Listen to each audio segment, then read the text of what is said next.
Right on Press Nigeria presents Old Gray, a Right on Press feature, distributed by Right on Press for Right on Press Nigeria. Copyright 2021 Right on ePublishing LLC, all rights reserved. Narrated by Terry Jenkins. Landing on planet Earth was a mistake. I knew it the moment I set my invisible ship on that rooftop of the apartment complex at 8550 Wilshire Boulevard, just across from the Brea Tar Pits Museum.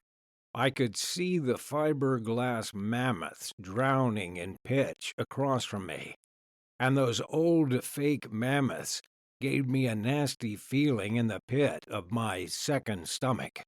Why did the humans have to glorify such a horrible moment? All their entertainment was based either on killing and death or sexual perversities. Even these mammoths were nothing more than the glorification of a tragedy which occurred millions of years ago. I knew landing on planet Earth was a big mistake. But the Anthropology Department of the Galactic Council was very strict, and I needed the grade. So I had to go on with my mission and do what I had come here to do. The council had selected my target perfectly, and my disguise was perfect too. If I didn't get 100% on my human studies exam after this effort, I would have to quit the school and dedicate my life to some damn backwards planet on the outer rim. The ADGC did not accept failure, and they required complete compliance with all their missions, regardless of how suicidal and ridiculous they might be. I stepped out of my ship and breathed in the Terran air. It was disgusting. It probably contained enough lead from their stupid car engines to kill at least 1% of my precious neurons. Neurons are notoriously difficult and time-consuming to regain.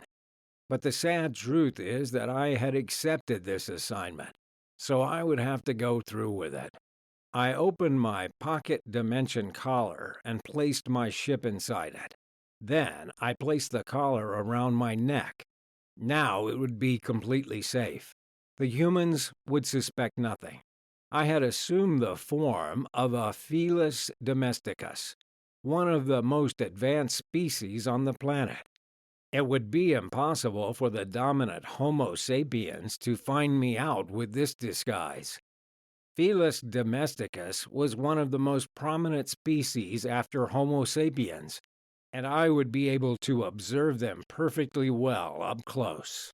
Now I just needed access to my target. I had scanned the area before landing, and I knew more or less where I would find her. Climbing down the fire stairs was remarkably easy in this nimble, agile body. I liked my new form. I had new reflexes and a kind of sixth sense. It was fun being a cat. There she was, sitting on a swing on the tiny little park behind her apartment building, all alone. It was perfect. She would not suspect a thing, and I had full access to her. She would be utterly helpless against my efforts. The perfect prey. I had detailed intel on her. Name, Elizabeth Steinberg. Age, 8 human years. IQ, 104. Size, 23 kilometers. 123 centimeters. Red hair. Likes blueberries and a television character named She-Ra. She was wearing a one-piece blue dress, white socks, black shoes, and a She-Ra crown. Her long red hair was braided. Her green eyes were not very alert. She was daydreaming. I waited. She needed to get off the swing before I approached her, so I remained behind her, unseen. I hoped nobody would interfere. The chances of getting caught before I approached her were less than 3.178%. Still, there was a chance of failure. There always exist chances of failure. She came down from the swing and I made my move. As quickly as I could, I rushed her and rubbed myself against her leg, letting my tail wrap around it. She looked down at me. "Kitty!" I had her. "Meow," I replied, hypnotically. She caressed my head and picked me up. In no time, I found myself being carried to her apartment. I felt utterly protected, comforted, and loved. I had won. It had been a big gamble, but as she went up the stairs cuddling me as if I were a baby, I knew without a doubt that conquering humans would be an easy task. I was wrong. "Absolutely not," Mrs. Steinberg said with a resolute, stiff voice. "But, Mom," Elizabeth whined. "Elizabeth Steinberg, I said no. Cat hair all over, cat litter, fleas. Imagine fleas in my clean house. Who is going to clean the litter? You? You barely pick up your clothes in the bathroom, Lizzie. You are not ready to have a cat. No, no, and no." Mrs. Steinberg was like a clone of her daughter, but older and rounder. "I don't know. Maybe it is a good idea. Lizzie could learn some responsibility taking care of a little cat." Mr. Steinberg was shorter than his wife, with dark hair and a far rounder belly. "First of all, it's not a little cat. It's a weird-looking old stray. Second of all, no, I don't need more housework." Mrs. Steinberg was standing with both fists on her hips, looking terrifying. Lizzie was not intimidated by her mother. She held on to me tighter and tighter. I was a little concerned that she would actually crush me. She was a strong little girl, but my mission was in serious jeopardy. It was imperative that Lizzie adopted me if I were to accomplish my study. I had observed the Steinbergs for a whole month before committing to coming to Earth and getting adopted by Lizzie. If Mrs. Steinberg sabotaged my mission, I would find all that work thrown to the garbage. I could possibly observe Lizzie as a stray cat from outside. I owned more than one device to closely observe the family from the safety of my own ship.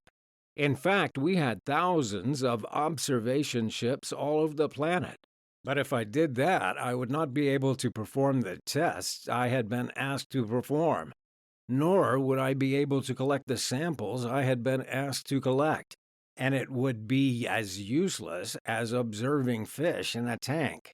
The ADGC would not accept anything but full immersion for my grade. Lizzie began to cry. She let go of me, and I found myself hiding behind her legs from Mrs. Steinberg.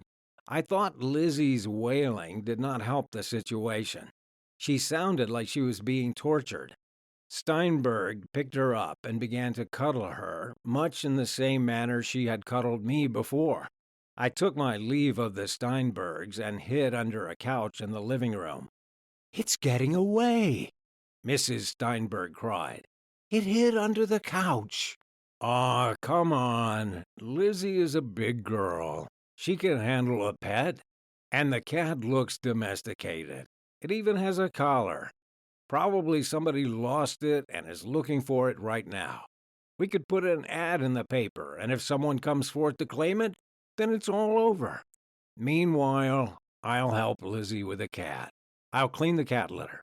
Mr. Steinberg sounded like the personification of the voice of reason between the two feuding females. My mission was saved. Or was it? "It's absolutely horrid. Looks like an alien, not a cat," Mrs. Steinberg spat. I hissed at her from under the couch.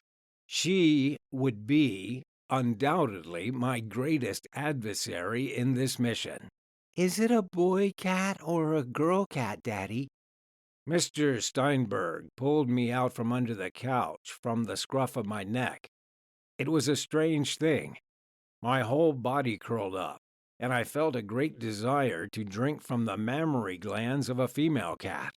Mr. Steinberg observed critically my feline body and announced, "It's a boy cat." "I'll call him Old Gray. He looks old and wrinkled," said Lizzie. I liked the name.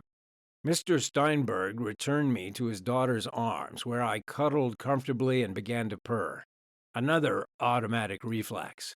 My cat body was full of them. "Well, okay, but if you two think I'm going to worry about feeding that thing, you have another thing coming.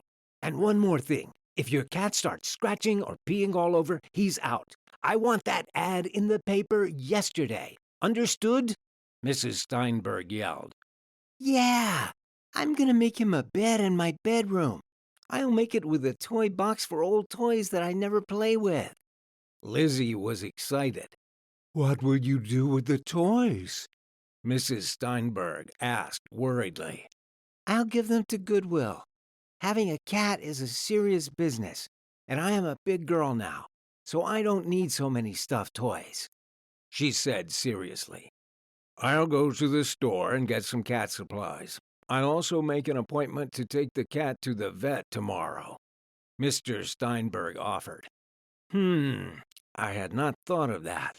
I would need to act to protect my identity from their animal doctor. Lizzie grabbed my cat collar, the one with a miniature spaceship that was my real spaceship folded up in dimensional space. "What a curious collar. It looks like a little flying saucer," Lizzie noted. Mr. Steinberg took the collar and looked at it carefully. "It looks expensive. This must be one of those Beverly Hills cats. Put the collar back on him, Lizzie." "Umph. If he is a Beverly Hills cat, there might be a reward for finding him," Mrs. Steinberg reasoned. "Mom, we are not going to give him back," Lizzie said. "That was not the deal, Lizzie," Mrs. Steinberg shot back. "We won't have to. Nobody is going to answer the ad. I have a good feeling about it." Lizzie stuck out her tongue at her mom and rushed me to her room. I spent the rest of the day bonding with Lizzie in a variety of curious human-feline rituals. She gave me a bowl of milk. I drank it and purred. She made me a cat bed with an old cardboard box, pillows, and blankets. I napped on it and purred. She tried a variety of doll clothes on me. I hissed and finally acquiesced. She brushed my long hair. I purred. Finally, we both napped together. But that night I had something very important to do, something that would be crucial to my mission's success. I paid a visit to the local veterinary doctor. It took some doing. I stole into Mr. Steinberg's iPhone and got the name of his doctor. Then I went up onto the roof and opened my ship up. I flew to the doctor's home, installed a micro remote control chip into his brain, programmed specifically for my intended purposes, and then returned home. The next day, Mr. Steinberg took me to see the good doctor. The remote control brain chip worked perfectly, and although he took a number of tests, he was utterly helpless to interpret the information accurately. His brain chip program making him honestly believe that my silicon-based blood was actually just ordinary cat blood, and that the double stomach and various other organs that should not be there were not there.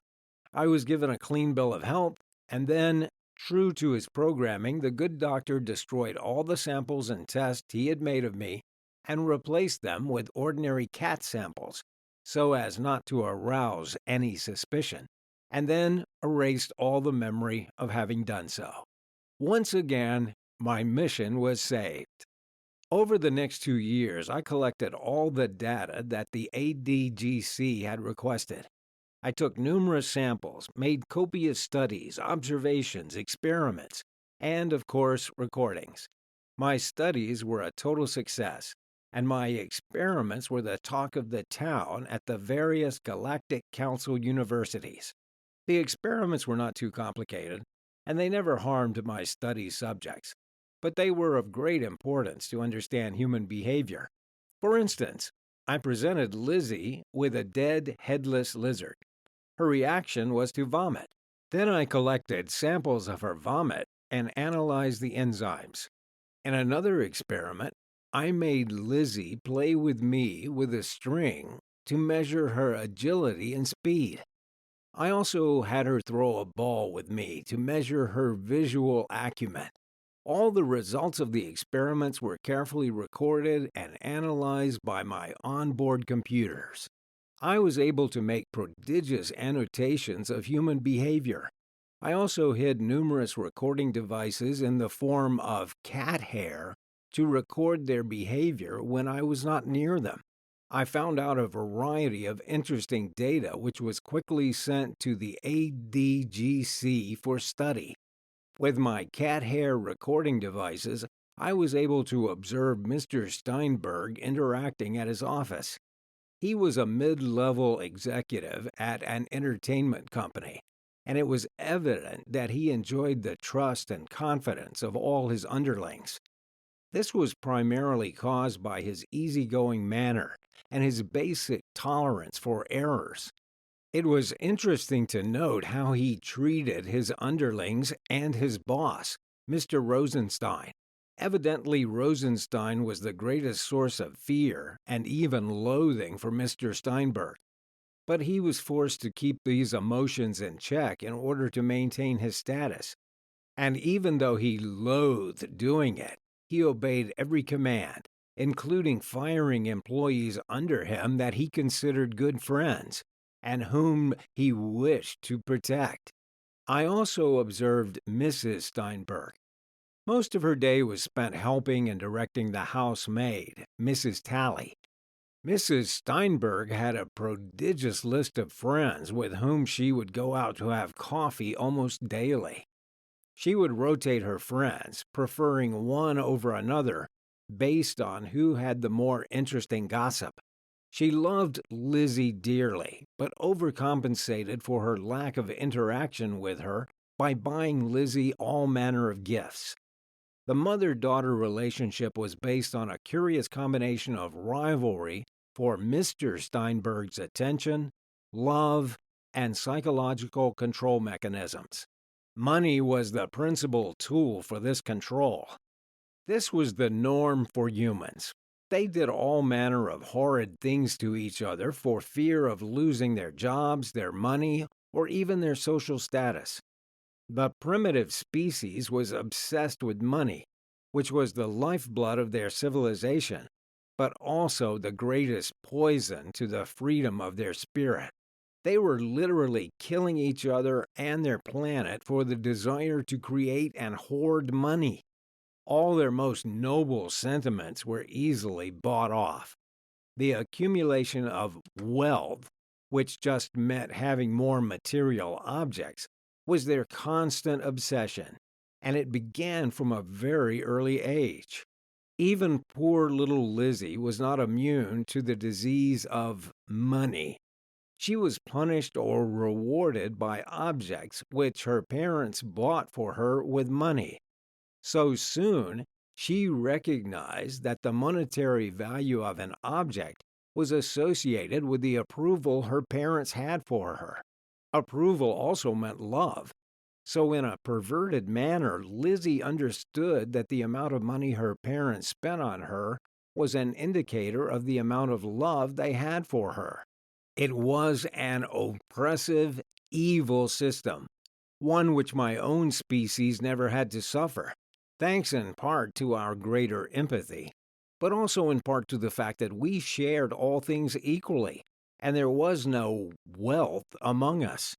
If we needed something to do something with it, it was given to us, and we were all guaranteed the objects necessary for our needs.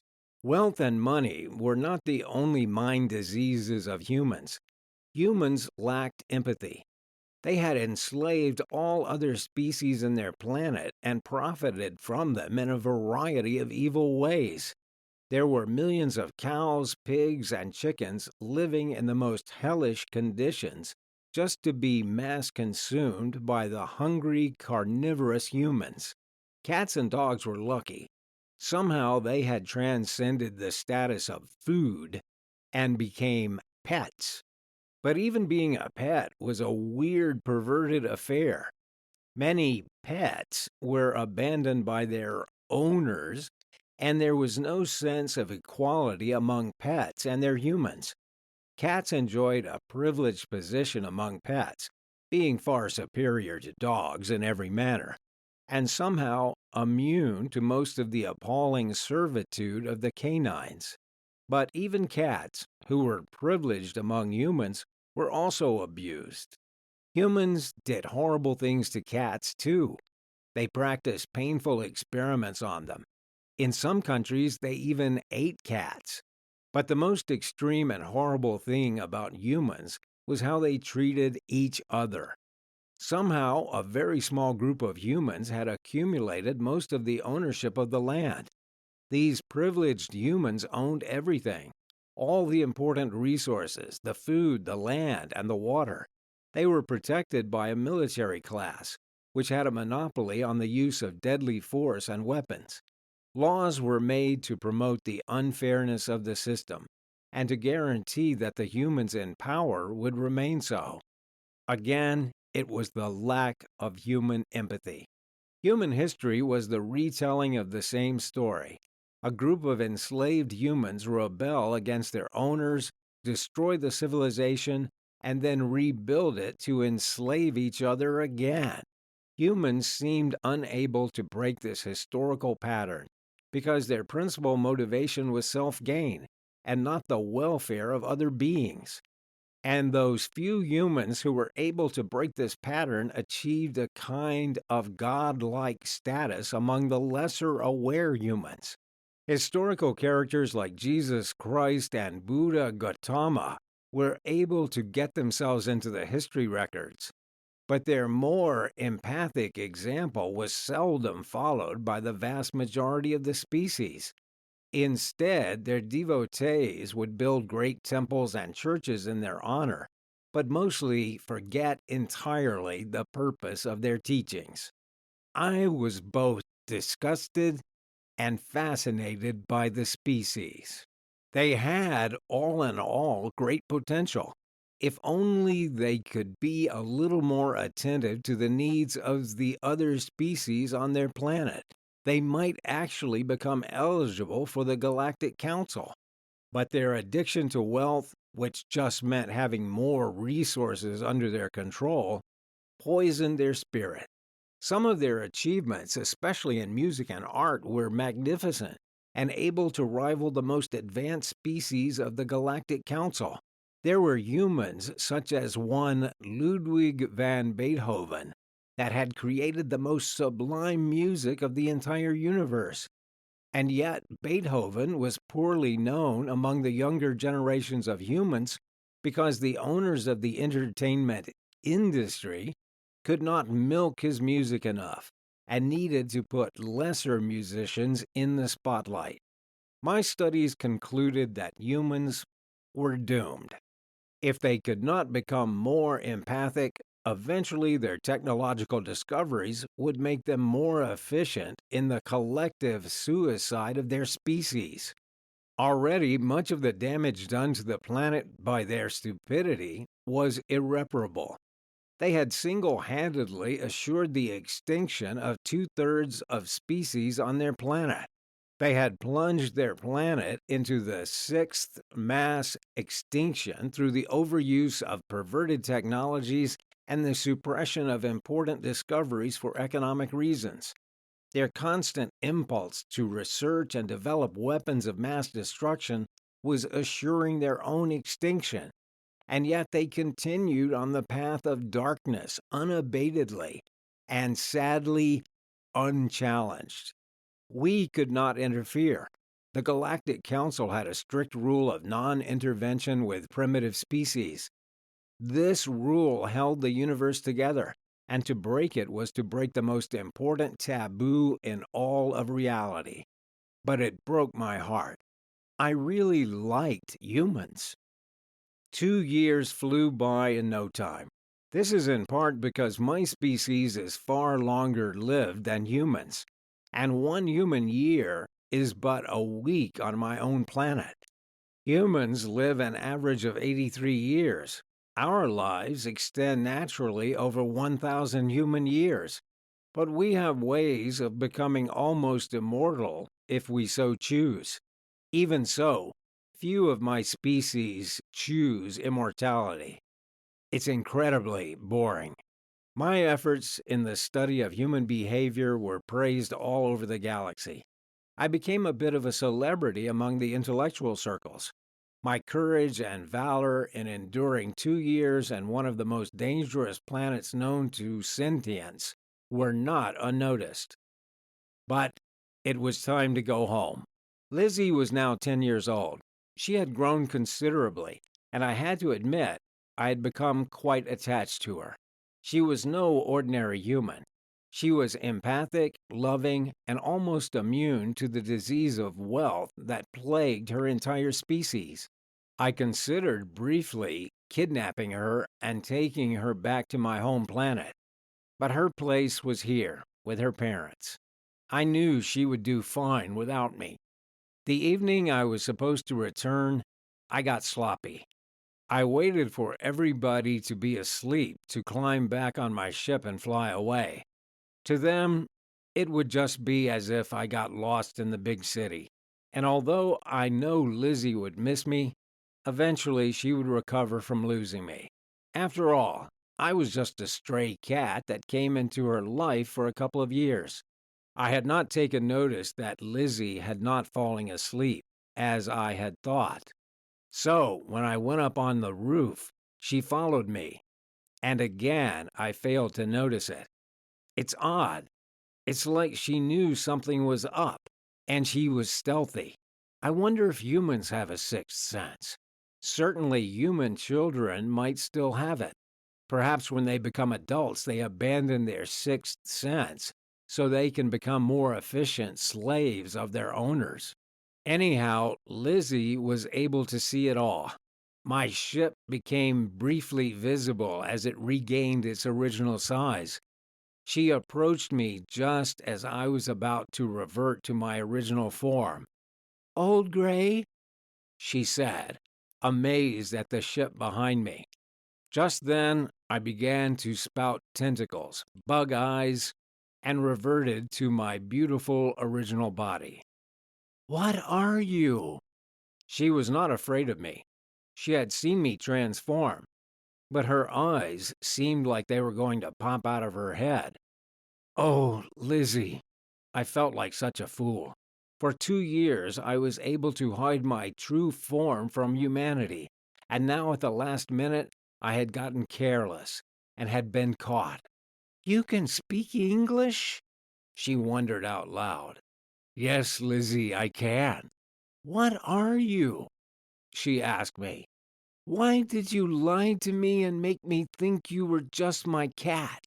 I had not expected this reaction. She was now crying, feeling betrayed. "I couldn't. I had a job to do."